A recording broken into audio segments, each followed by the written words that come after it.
Question number 2. Pa question paper ready rora November 2022. Andika. So the question yakati examine the core qualification and the role of mediumship in IR. Ndisoka. So monyorati the question demands candidates to evaluate positive and negative impact. Positive and negative impact associated with mediumship in IR. Boza patatobata mediumship yese mambozona.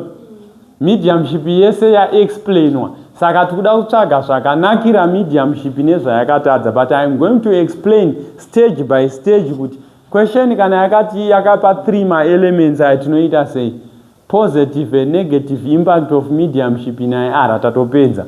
Saka panapa ku positive kwedu kuno kutotsvaga chi negative. Saka first and foremost in your introduction you are going to evaluate kuti chi chinonzi mediumship. What is mediumship? Mediumship, it is a form of communication, it is a link between the ancestors and God. And the intermediate role which is played between the living, the dead, and God. Ikalingi karipo. So zvauneta wapedza utaura kuti in the core of a mediumship panodiwa ma-requirements akati and maroles ema-medium aya and aya. However, pane zvinhu zvakashata zviriko pa-mediumship. For instance, ma-ideologies akashata ndeyekuti zvinodzvinyirira vanhu, hazvina democracy, hazvina chii. Saka panapa tiri ipapo kuno kuti chatanga taburitsa nyaya yeko toda kutsvaga ma-requirements anodiwa kuti munhu aite ko. Saka uchingobva muintroduction unobva wanyora kuti iwewe for one to be qualified into mediumship munhu yeye anofanira kuitwa core into mediumship. How someone is called into mediumship? There are requires pane zvinoitika criteria ndauti requirements. Pane criteria. Saka tine nyaya yema misfortunes. Andika chii chimwe? Tine illness. Chii chimwe chiripo? Tine ma dreams.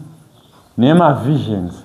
Over what way for one to be called in mediumship, they can be either be through misfortunes whereby maybe one can lost cannot his valuables or lost their relative kana chiyanika in their agony vachirwadziwa. That's when the spirit medium can interpret kuti no, this is misfortune iri kuya boss iwo uri kuramba ma medium ya into mediumship, then or initiate.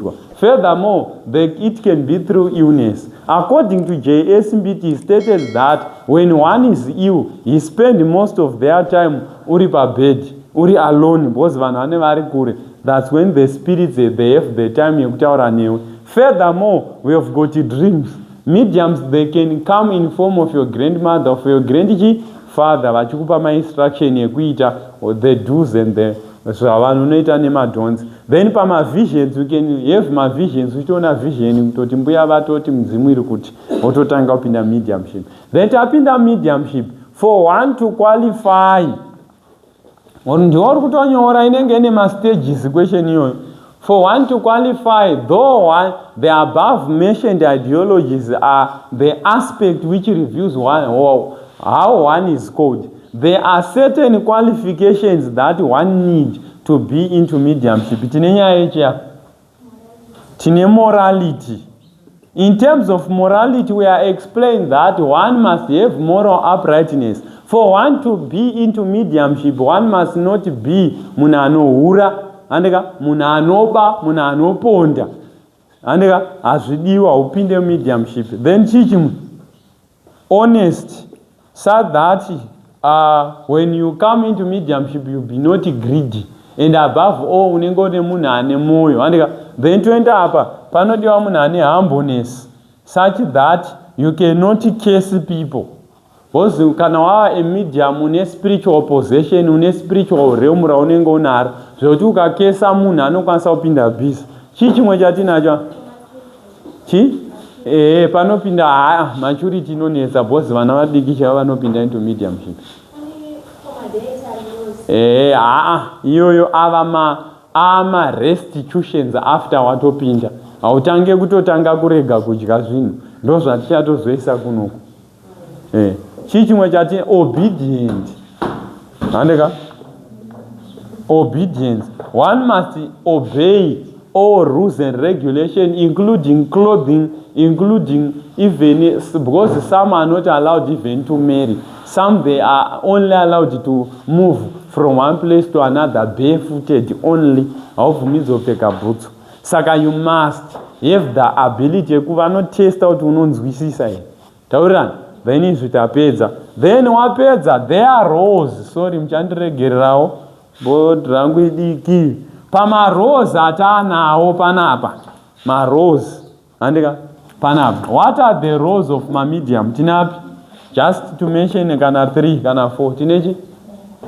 The you, the sick. Andika, what else?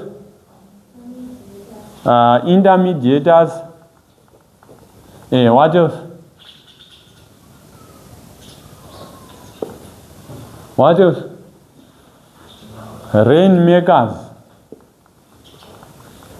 Andika. Sakata to explain that in indigenous religion, the spirit mediums are known to for healing people. For instance, they are known that they were healing people during the first Murenga.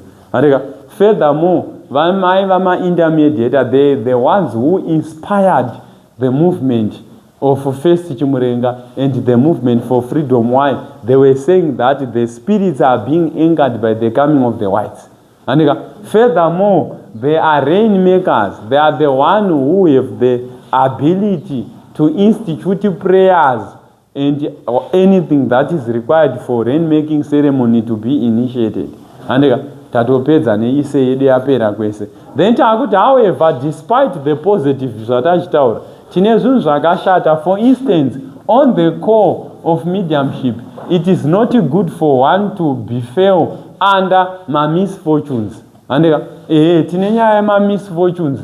Haisi boo kuti unotanga onzi wafirwa nemwana kuti uzonzi wapinda mediumship. Zvinhu zvakadhakwa ngavangokudedza usina. Andika, tine nyaya futi ye no marriage. Inotaura unzi when one sorry, inda yaye kumberi. So tine nyaya yema misfortune tachitaura chichimwe. Tine nyaya yema visions. Some visions, they are scary. Anogonaka? Mamwe ma visions anovhundutsa vanhu. Illness is not good. It can lead to death.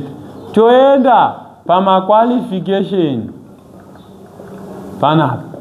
Ano lead to it is sort of my spirits and segregation.